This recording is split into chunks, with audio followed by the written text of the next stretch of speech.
Hey guys. Hey, come on over. Yeah, come on over. You guys like surprises? Tom's asking if I have candy the minute I'm like, here, pull away from work for a second. Dom is neck deep. Trevor is hating life in the wiring world at the moment. Came out nice. Candy. I just thought I'd show you guys. It's nothing a big deal. I just... Ooh.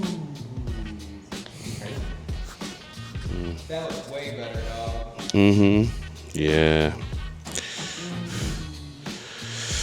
So, this is the Porsche GT3 exhaust, one off of our shop GT3. I decided to go ahead and finally just ceramic coat it. I haven't really done a lot of shop in general updates for you guys, or any updates for that matter around our shop cars. Thought I would do that because I got a couple things to show you on both cars. Since I just laid this one out for fashion pictures or glamour shots, whichever of you marketing experts would like to refer to it as, I thought I'd just call the team over and thought it was kind of a cool little,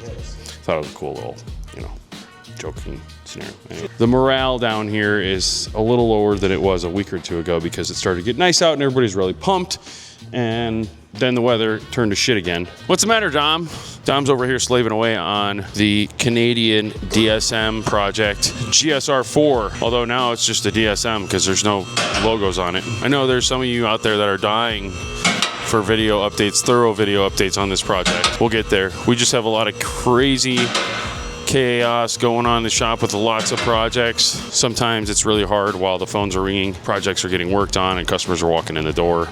We got to balance it all. And obviously, talking into a camera is not going to be on the top of the list for the business. Despite the fact that we have like some crazy number of subscribers, our viewership does not reflect that. Our viewing hours, our viewing numbers somehow don't reflect that. It's like our system is broken here. We're gonna try and continue nonetheless. What are you working on now, Dom? Turbo mount. Dom's working on turbo mount right now. We've got one of these really nice Maven turbo mounts that bolts onto the oil return, and we like using those so that we can get a really nice, strong, durable mount. Dom's worked on building a mount that comes off the front bracketry on the billet motor and billet oil pump that has triangulated bracketry in combination with a chromoly tube that you can see here. We're also incorporating a bracket into the tubular front end. Since this is such a long bracket and it's on a pivoting point, we want to make sure that it has a ton of triangulation going on here. In reality, this is the way to build this and makes most sense. At first sight, seeing a pivoting point is like, why would you have that here? But it allows us to get the most leverage on the rest of the support itself. So we've got our oil filter housing mount going in there. Currently, the priority is getting the rest of the turbo kit built out, which is coming along nicely. So we got a nice Chevelle over here, and it is pro-charged. Pause.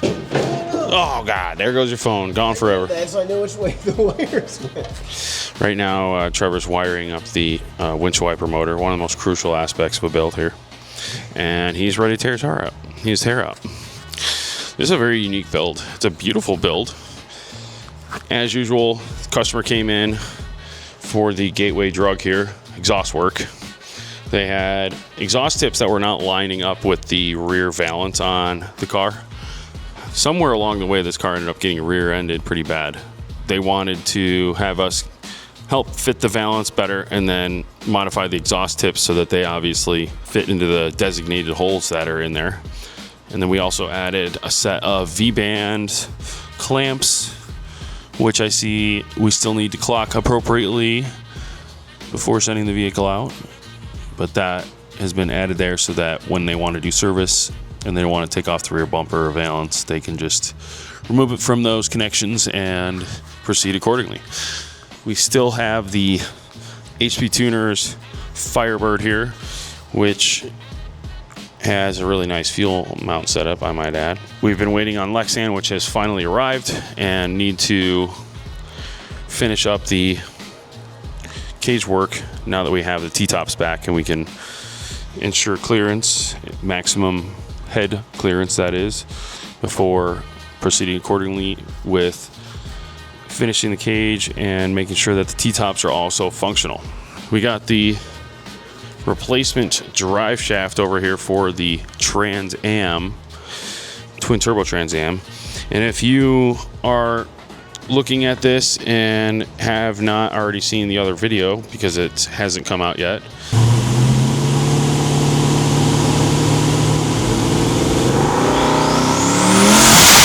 then this is a precursor about stuff that went on with the drive train and the drive shaft on the Trans Am during the dyno session. So, replacement one's here. This Audi S8 is about to undergo some maintenance here before potentially going on our dyno. I do not have all the details yet on this turbo system, but it looks pretty wild to me.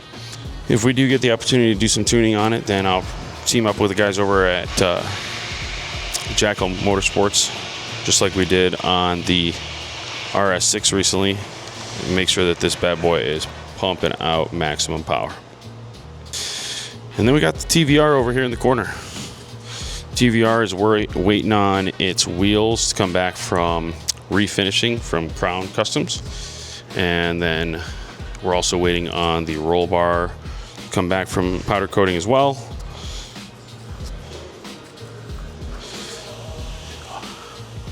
Other than that, we've done quite a bit of work on this thing. I'm sure that I will put together a video that covers all of it, but most of it involves general maintenance, adding some hinges to the hood so that it is not a 4-person or a 2-person process that requires us to fully remove the hood and put it on the floor like when you first saw it arrive. Now it's on a set of hinges with some Heim joints that will allow him to personally just open it as he pleases, and then we moved the tow hooks that were on it and modified accordingly so that there's space in front of the chassis for the hood bumper front area to extend and not hit them when it is open, now that it's on a Heim joint setup. So, naturally, due to the fact that the way that it opens and closes is not going to be laying horizontally up and down, we had to delete the front hood pins and use some button knob head bolts with some Teflon washers to still give it a natural look. And when it starts to get sunny again, maybe we'll see Dom smile. But until then, he's just miserable like the rest of us. Oh, what is going on with the Black Zenith Evo? Well, I'll tell you. Basically, we just put the thing back together.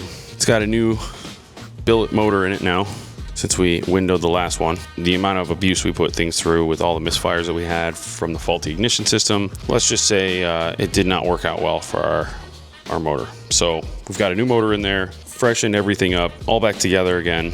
New to us ignition system that you guys saw us put on last year. This is basically the Pro Drag 4 ignition system. It's an old SparkTech ignition system that we bought used from a very high horsepower Evo friend from years ago. What I'm showing you here also is our fuel rail. Shout out to Jim over at JMF, or JM Fabrications for that matter. You'll notice that it's not a typical fuel rail for guys that are running full methanol. Most of the guys that you see running full methanol on our application, most of them are running a dual fuel rail, or in some cases, a triple fuel rail. Double fuel rail is a fucking nightmare, in my opinion. I can't even imagine doing a triple fuel rail, okay? Like when you run dual set of injectors, 2600 dual injectors, okay, on a single rail, that's typically your limit. If you want to go to more injector, you'd have to go to a dual rail. And I looked at doing that, okay? I bought what I needed and put it all together. And I looked at it on my car and I was so disgusted by all the shit that was going on with it. Way too much going on, way too much plumbing. It really was annoying. So I tore it all apart. Ended up working out a formula to maintain a single fuel rail and then work with a much bigger injector, because there are a much there's a ton of options for larger injectors, right? So for instance, I'm running a primary 2600 ID 2600, and then my secondaries are Fuel Tech 720 pound injectors. The trouble and the challenge is getting both sets of injectors on a single rail because they're so different in size, and it hasn't been done before to my knowledge, at least not kitted or anything in that nature. So what I did is I took my old fuel rail and I modified it, and I used a bunch of shims because of course the differences in the injectors between the two types of injectors is much greater. So I should say there's a large difference between the size of the injector. And I'm grabbing the old one, so I can throw it on the table and talk about it. But here's the old and original fuel rail. So I originally ran dual 2600s on this rail. And what I did is I ended up modifying this rail. I reamed out the secondaries, as you can see right there, welded and then reamed them out to 14 millimeters because you've got, I think it's 12 millimeters for your normal injector. And then like I said, I used a bunch of spacers and shims to just test it out, make sure that it worked. Worked out last year really good. So then I sent it out to Jim over at JM Fabrications. And long story short, we were able to work out the details, and he sent me this bad boy,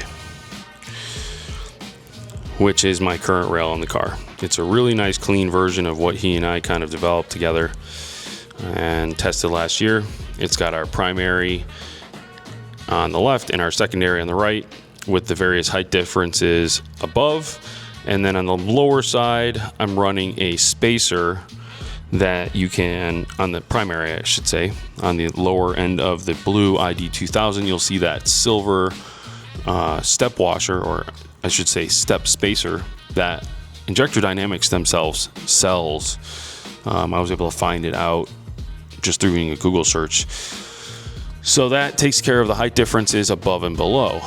And yeah, now I'm running dual injectors with enough fuel to run straight methanol, and in a very clean fashion, might I add. So I'm very happy with that.